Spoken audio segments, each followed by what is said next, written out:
체코 법원이 긴급 발표를 했다. 한국과 계약하지 마. 이 말이 무슨 말일까요? 와, 저도 갑자기 깜짝 놀랐습니다. 세상에 무슨 이런 일이 있을 수 있을까? 제가 그렇게 생각할 만큼 시장은 진짜 놀라웠어요. 무슨 얘기냐고요? 이 내용이에요.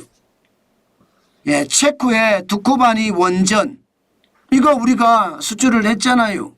그런데 체코 법원에서 가처분 신청을 인용을 했습니다. 프랑스 전력공사의 공공계약의 절차상의 문제가 있다.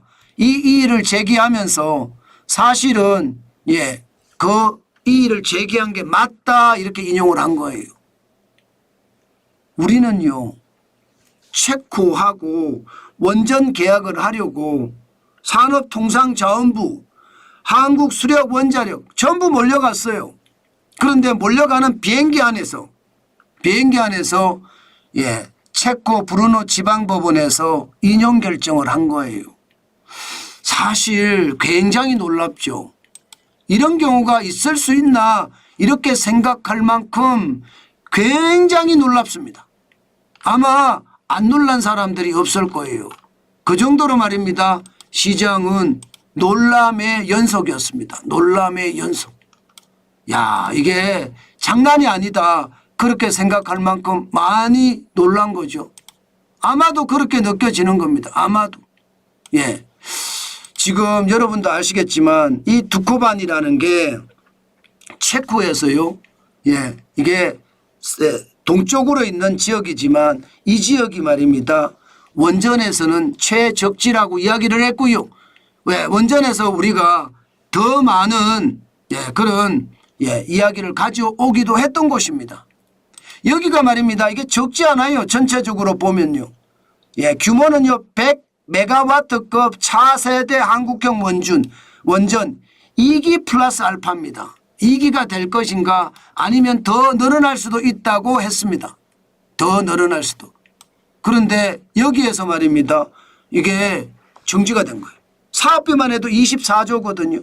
이 알파까지 포함을 하면 아마 2기를 더 짓는 것까지 하니까 이게 48조가 되지 않을까 그런 이야기도 나올 정도였습니다.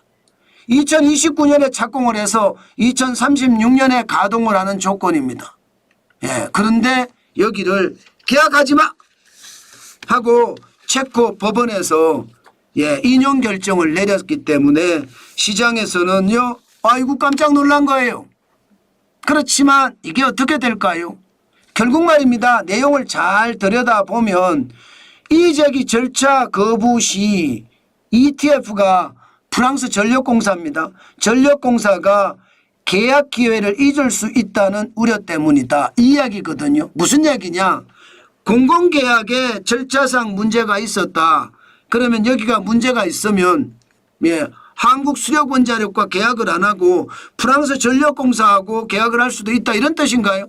맞습니다. 그런데 절차상에 문제가 없다 이러면요. 문제가 없다 이러면 뭐 지금처럼 한국 수력원자력하고 계약을 하겠죠. 그렇기 때문에 이게 시간이 그만큼 딜레이 연기됐다 뿐이지 이게 완전히 무너졌다 이런 얘기는 아닐 것 같아요. 결국 말입니다. 윤석열 정부에서 마무리를 못 짓고 뭐 다음 정부로 넘어가서 마무리를 지을 거다. 뭐 그게 현재까지는 핵심 상황 같습니다.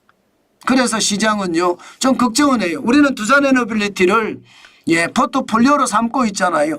5월 2일 현재 27,700원까지 좀 올라갔었는데 앞으로 이게 이제 어떻게 될지 좀 지켜봐야 됩니다. 게다가 더불어민주당이 되면 원전은요 사양산업으로 또 한 번 고난을 겪을 거예요.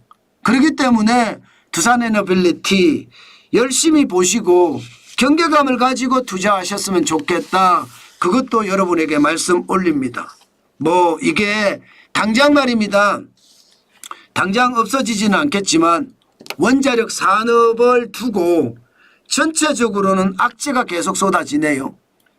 체코 법원이 가처분 신청을 인용하면서 계약을 연기시킨 것도 그렇고요. 또 현재로 보면 더불어민주당이 정권을 잡을 가능성이 굉장히 높거든요. 지금처럼 가면. 그러면 여러분 우리나라는 완전히 더 힘들어지는 그런 상황으로 저는 올 거다 그렇게 생각을 합니다. 그것까지도 한번 보시면서 시장 경계감을 가지고 보시라 그 말씀 여러분들에게 올려드리겠습니다. 저는 여러분 투자는 진짜 경계감을 가져야 된다는 이야기 오늘도 강조합니다.